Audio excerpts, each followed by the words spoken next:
A very warm welcome to you all. Many thanks for joining us on the program this week, and particularly in this month that we are celebrating women across the world. We remain your source for all the latest happenings in the world of business. My name is Lucy Lugbe. Welcome.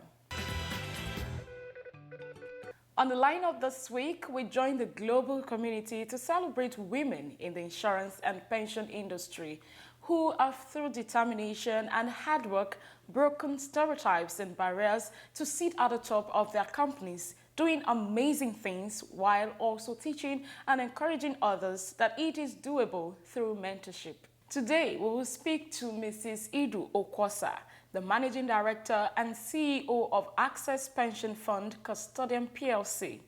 We will also speak with Mrs. Joyce Ojemudia, MD CEO African Alliance PLC, and Mrs. Olabisi Adekola, Executive Director Finance, African Alliance PLC. These leading lights spoke extensively on what it takes to break stereotypes, smash the invisible glass ceiling to rise to the top. Take a listen.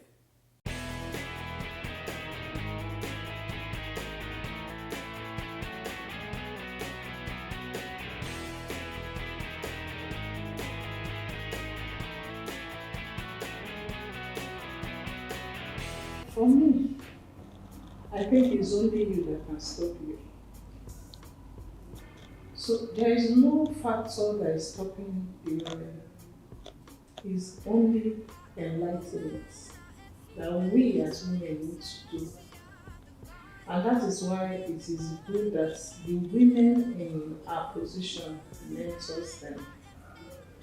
Before now, what used to stop women is about culture. In Africa, like the statistics you gave, that is only 12%. To some extent, it's true, because women are just catching up. But in the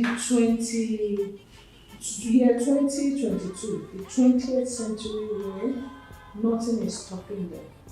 It's just enlightenment, training and retraining, capacity building to open their mind and bring them forth out of their shell to realize the inherent potentials that God has deposited in them to do mighty things in the corporate space. My MD have said everything. It's just you. The opportunity is there for us to go there and be number one, to be there as the top leaders. Opportunities abound. So it is just us that can stop us getting to that position. If you are determined, if you are focused, then you will get there. I think the most important thing is to learn to speak up. Most people that are raped, most people that are harassed are so scared of speaking up. I even gave them a tip the other day. I said, if for any reason you don't want to go through email thinking you might be tracked, type it out. Walk out to the road and give it to anybody passing and tell them to please give it to the security man in that office. And of course it will get in and nobody can guess who did it. So the most important thing is to learn to speak up and know that you own your body and nobody can harass you. And there are consequences for bad behavior. So if anybody should ever harass you, they should pay for it. What more can I say than to urge you to sit back, relax, and enjoy the lineup. Details in just a moment.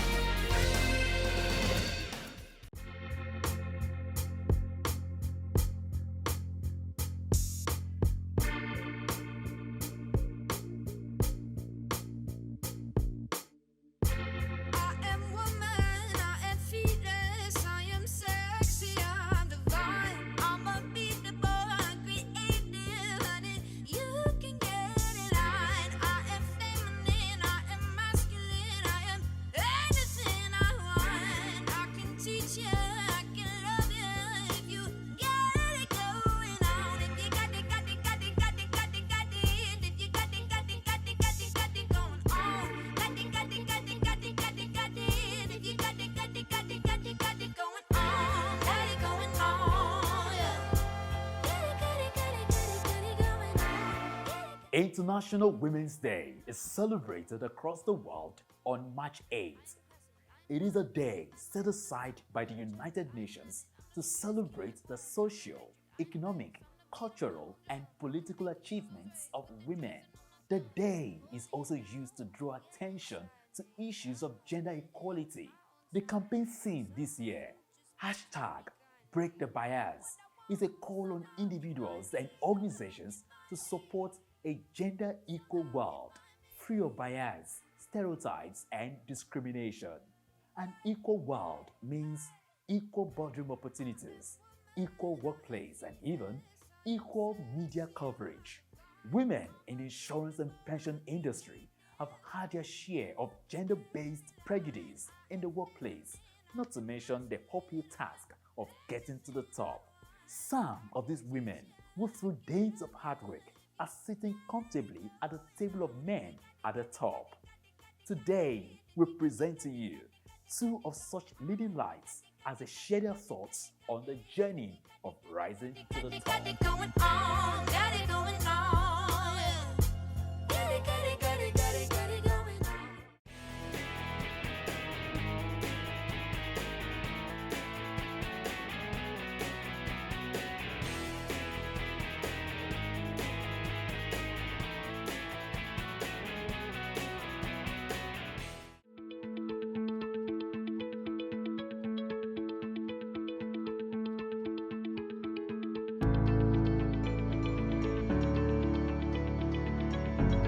Premiumbeat.com.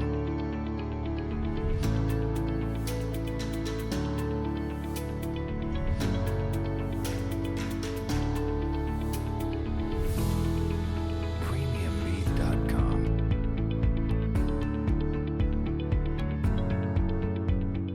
I think we're quite fortunate.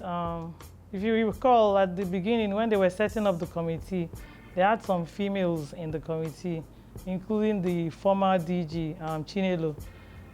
So I would think that based on what has happened in the industry since 2004, they have come to trust women more. And the current DG of PENCOM happens to be a staff of the commission. So I think it was a good way to transition and giving women a chance to be at the top of the pension scheme.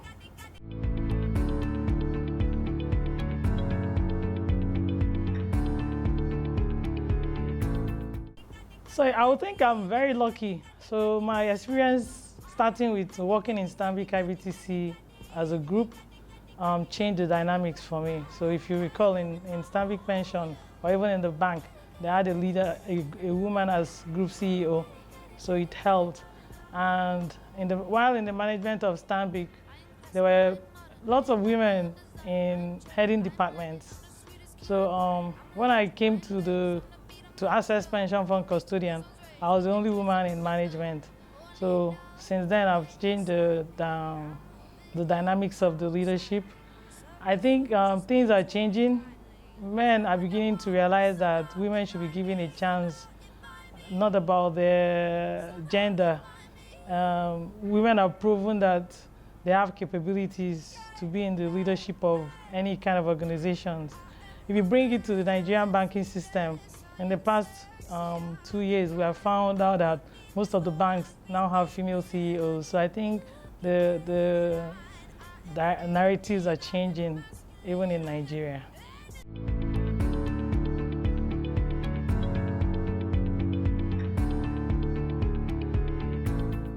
I think it's because of where we're coming from.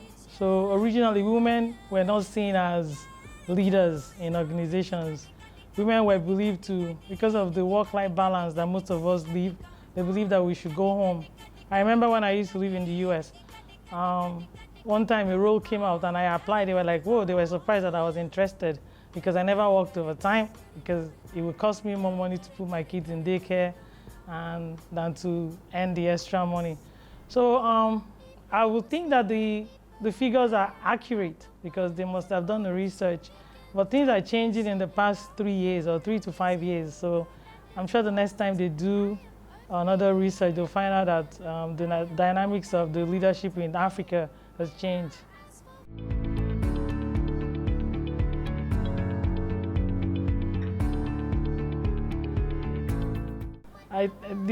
My response earlier had actually taking care of this question. So I was literally a single mom to 3 kids, and my first 2 were 14 months apart. So it was tough balancing that role as a mom and coming to the office and doing more. What I have found out lately is that women are beginning to speak up more or come out more to say, give me the chance to prove to you that I can do it. So I had a conversation yesterday with my husband when I told him about this interview, and he said that the major thing he noticed is that most times women say, we were able to do this. But if you ask the man the same question, he'll say, I did this. So women believe in teamwork and do not want to take the credit. But I think we should take credit when credit is due and stop being conservative with our wins.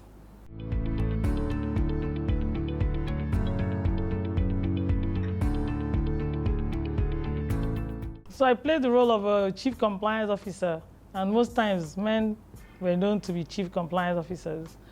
And I knew the importance of being firm. But interestingly, I used to be flexible. I used to tell people, as long as I don't break regulations, we should be able to change or make change. There's no need to be rigid, especially when you're serving customers. So I've been in client-facing roles, and I treat myself as that one customer, and I find it very offensive when I'm not treated right. So I'm very deliberate in my decisions, but I must maintain my stance, and as long as I'm sure I'm on the right track, and take decisions based on facts and the rules and regulations. Most men think women are difficult, even in the workplace. I remember the first time I got hired as even the CEO, and you could see the shock on people's faces, like, ha. Some men say they would never work with a woman, but at the end of the day, all the men I've worked with have said that women are not as bad as they are portrayed in the society. So I think they're beginning to, most of them too, their wives are in these roles, so they're beginning to tolerate women more and give us a chance to be who we are. Women are better leaders if you ask me, but that's for another conversation.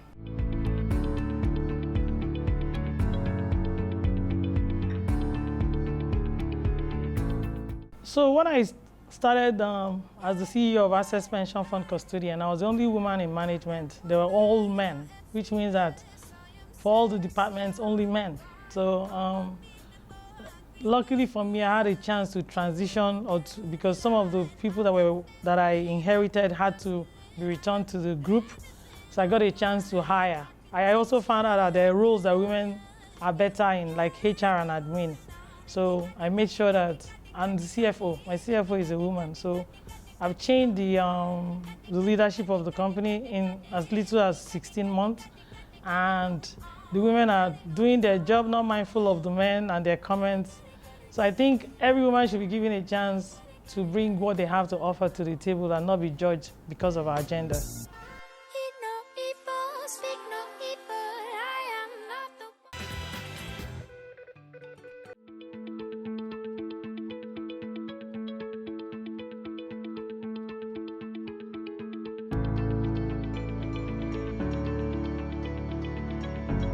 Premiumbeat.com.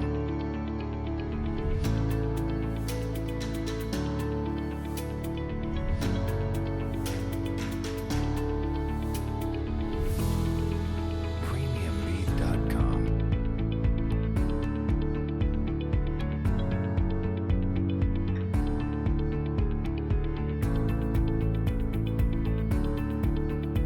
Premiumbeat.com.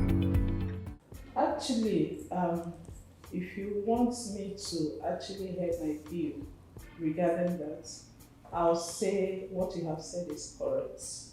Because from statistics that I did when I was trying to vie for the office of the Deputy President of Pillar, I realized that only 22%, and that was 4 years ago, of female are in the C-suite position in the insurance industry. However, when I became a president, my mandate was to increase to 30%. But having been in the office for 2 years, I'll be 2 years in the exactly 2 years, we have grown. And now the statistics is about 36%. Lately, we have a male female MPs joining us, about 3, and that has increased the size of the female CEOs and a lot of women in management position. We have done a bit preliminary training as a professional women in insurance and as a sitting president, and created a lot of awareness in that space. To support my MD, I will say yes, she is correct, but I will just add that women are also coming up the top cadre. As you can see in the insurance industry, we have more women in leadership roles that are doing fantastic work. So I believe with time, women will continue to grow in their droves to ensure that we also meet the men. We also meet the men in leading organizations as top leaders especially in the insurance industry. They are really coming up.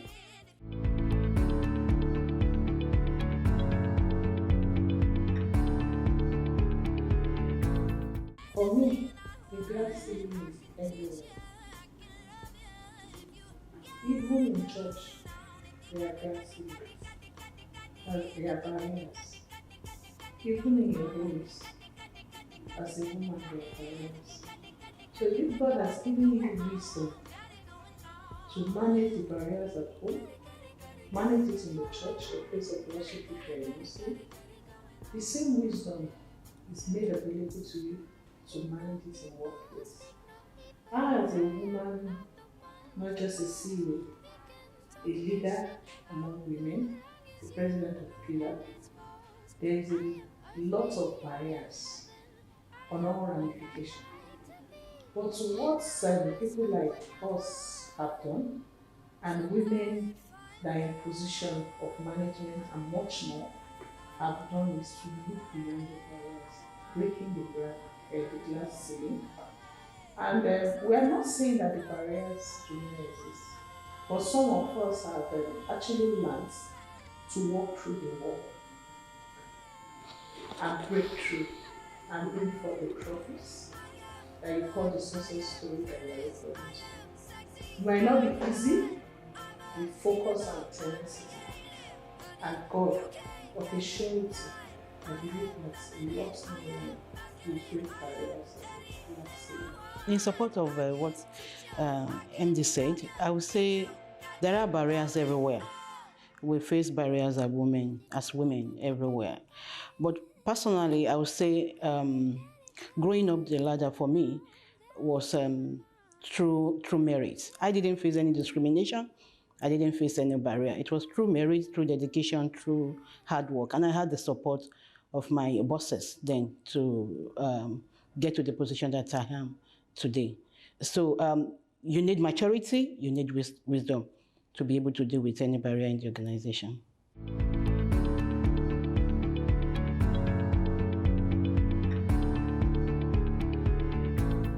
That statistics is quite small, and I would say there are a lot of reasons that that can be adduced to that that statistics.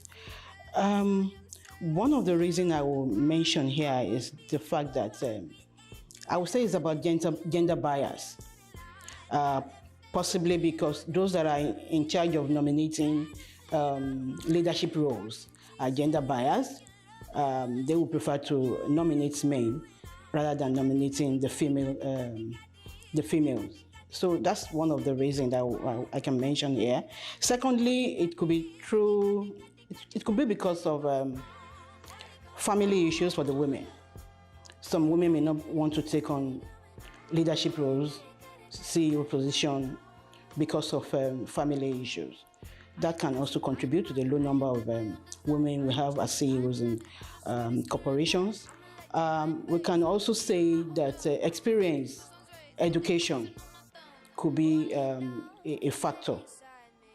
Could also be a factor in that is contributing to that numbers.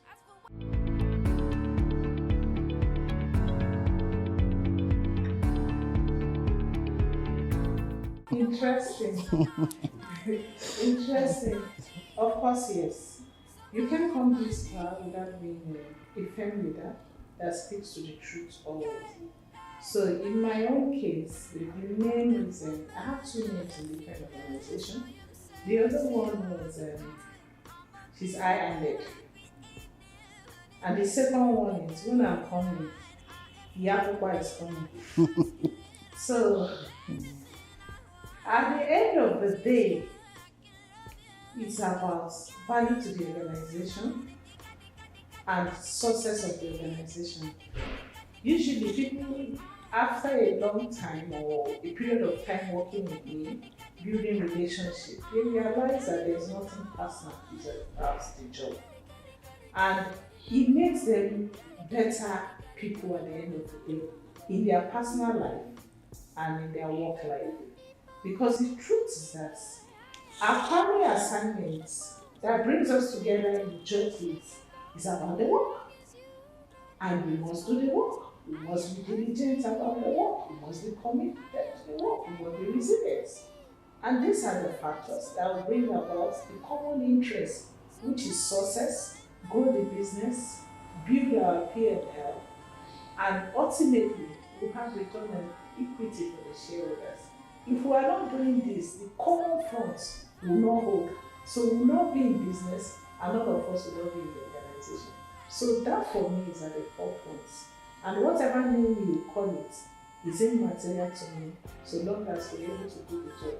Meanwhile, in the course of the job, as a woman, people get emotional, but most often, I'm not, I put away emotions, but it doesn't mean that I don't empathize with people. So I listen and empathize. Why not losing focus on our family assignments?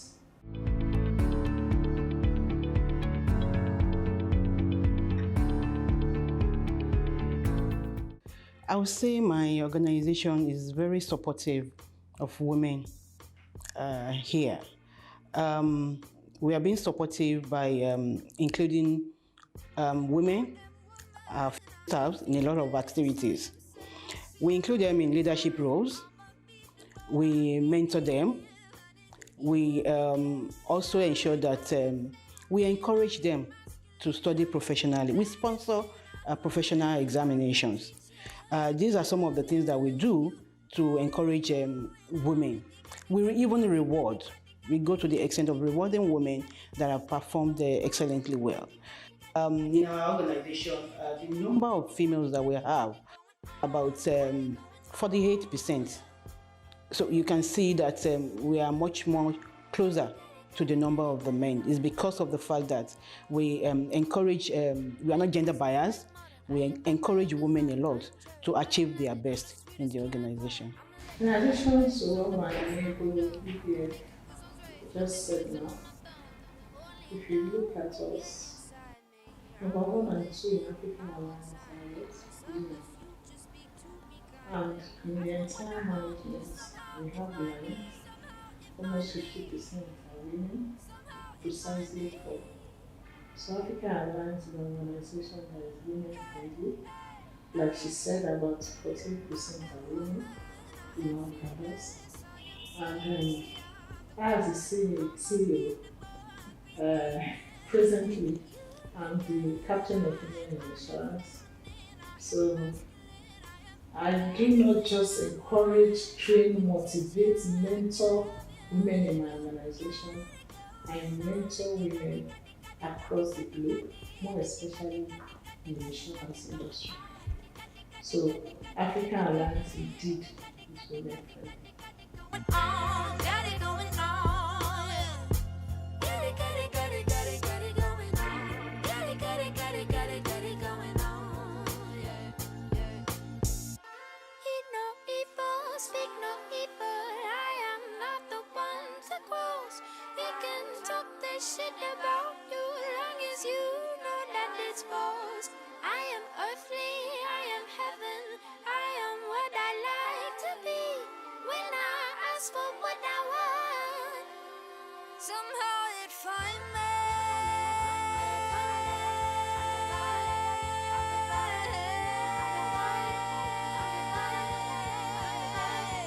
Somehow it find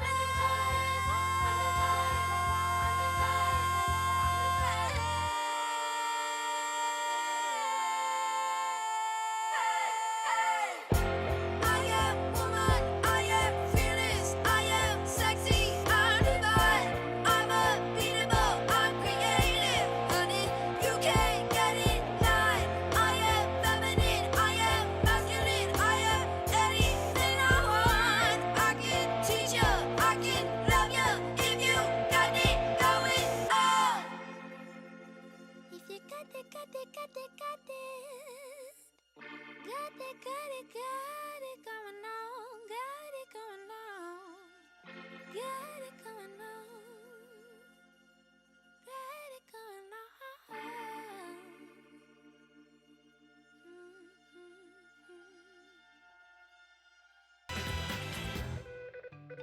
That is our time on the program this week. Many thanks for being with us. Join us again, same time, same station next week as we continue to break the bias on this International Women's Month. My name is Lucy Ulugbe. Don't forget to continue the conversation on all our social media platforms. Until next time, be good and let us all create a gender equal world. Bye-bye.